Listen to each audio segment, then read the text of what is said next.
2024 na iulat na po yung pinakamainit na taon po talagang na recorded no sa kasaysayan po. And nangangambang maraming tao dahil nga talagang sunod-sunod.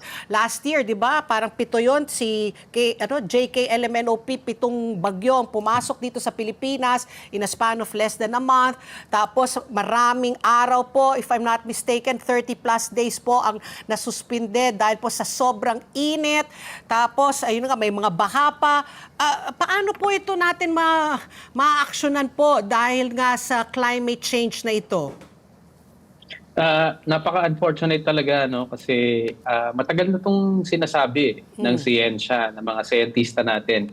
In fact, yung mga siyentista natin bahagi yan ng tinatawag na Intergovernmental Panel on Climate Change na naglalabas ng mga pandaigdigang reports. So sobrang tagal nang sinasabi na ganito yung mangyayari sa atin. Parang inisip ko nga parang naghihintay ang mga nasa gobyerno ng ganitong klaseng mga kumbaga pangyayari para mas makumpel na mas drastic yung action. Pero ang gusto nating sabihin dito, Miss Ali and Miss Pat, hindi pa ito long lasting na lumagpas na sa 1.5 degrees yung pag-init. First time pa kasi ito eh.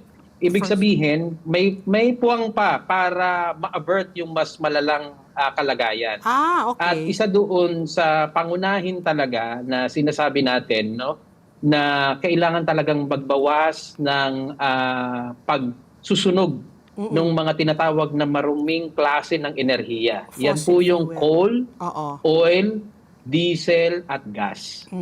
At ang kabutihang pala dito, meron pong alternative dito at yun yung renewable energy. Yan yung solar, wind, hydro, geothermal at marami pa pong iba. At very fortunate for the Philippines na napakadami nitong sources na ito para sa atin. Kaya pwede tayong manguna doon globally dahil tayo din naman ang isa sa pinakamalala yung tama ng climate change. One of the most vulnerable tayo di ba? Lagi tayo yung at the receiving end. Yes po. So ito, di ba sa atin nga, yung dami ng I think there were like 6 typhoons in a month na pumasok sa ating bansa noong 2024. But apart from yung nangyayari sa atin na talagang extreme rainfall, ang daming bagyo, sa kabilang dako naman, meron talagang drought naman sa Amazon ang nangyari, hindi ba? Yung wildfires, hindi lamang dito sa nangyayari sa California, kundi pati na rin, talagang extreme weather disturbances. Yung parang, I think, last week, nabasa natin, Texas, yung parang snowstorm in Texas. Talagang mga nangyayari ngayon that we've never seen before due to climate change. Ito ngayon ang tanong ko, ang pagbabalik po ni Donald Trump na nakita naman natin sa kanyang unang administrasyon. Paulit-ulit niyang sinasabi. Naku, duda ako. Alam mo, hoax yan. Hoax lang yan. Climate change na yan. Mga alarmist daw itong mga tao na nagsasalita. Katulad mo, Sir Jerry, mga alarmist ang nagsasalita. Sabi niya ganon. Sabi niya, one of the greatest scams of all time. Itong ating laging pinag-uusapan na climate change. Ano ngayon? And then, of course, he has already said, in his first week of office, I think his first day, yung withdrawal ng Estados Unidos from the Paris Climate Agreement. Ano ang ibig sabihin nito para sa mundo?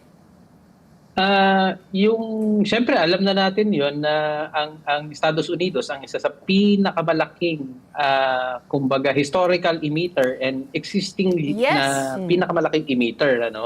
So, pero ang gusto kong i-clarify kaagad dito, Miss Ali, bagamat, siyempre, nakakalungkot na ang Estados Unidos ay pull out uli sa Paris Agreement. Ginawa naman niya na ito noong sometime in 2016, I think. If I'm not mistaken. First term niya. So, hindi ito bago. Kumbaga, meron pa rin magagawa ang pandaigdigang kumbaga community. Nakita natin na from extensive na funding on coal sa export projects ng China nung panahon na yon, dahil naobliga siya na siya yung manguna sa transition. Nakita natin ngayon na nung nangyari yon, ang China ngayon ay nangunguna sa renewable energy industry sa buong mundo. In fact, ay na-outstrip ngayon ng pagsusupply ng kuryente sa China mismo ng renewable energy, ang gas. Kaya dapat malinaw ito sa bansa natin, ano? Kasi kakapasa lang nung batas on natural gas and pagdepend natin sa LNG na sinasabing wala tayong, kumbaga walang ibang pamamaraan kung hindi kailangan ng transition fuel. Pinapatunayan ng China na hindi kailangan yon. Pwedeng dumiretso sa renewable energy. And take note, siyempre, ang renewable energy ng China, wala siya masyadong geothermal. Samantalang sa bansa natin, sobrang dami ng geothermal.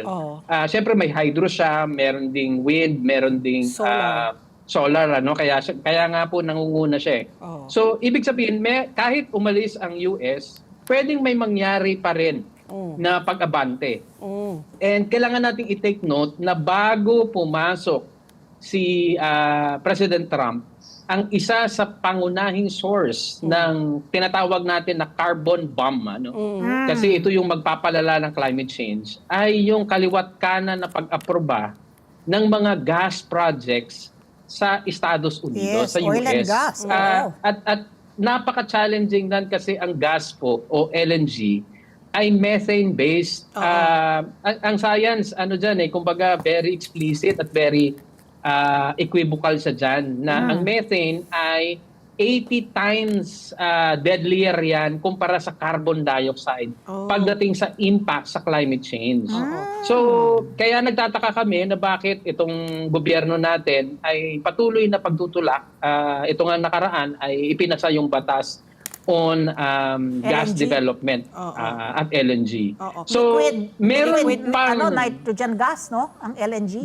Liquefied natural gas. Natural gas. Let's get together. Sunday 25.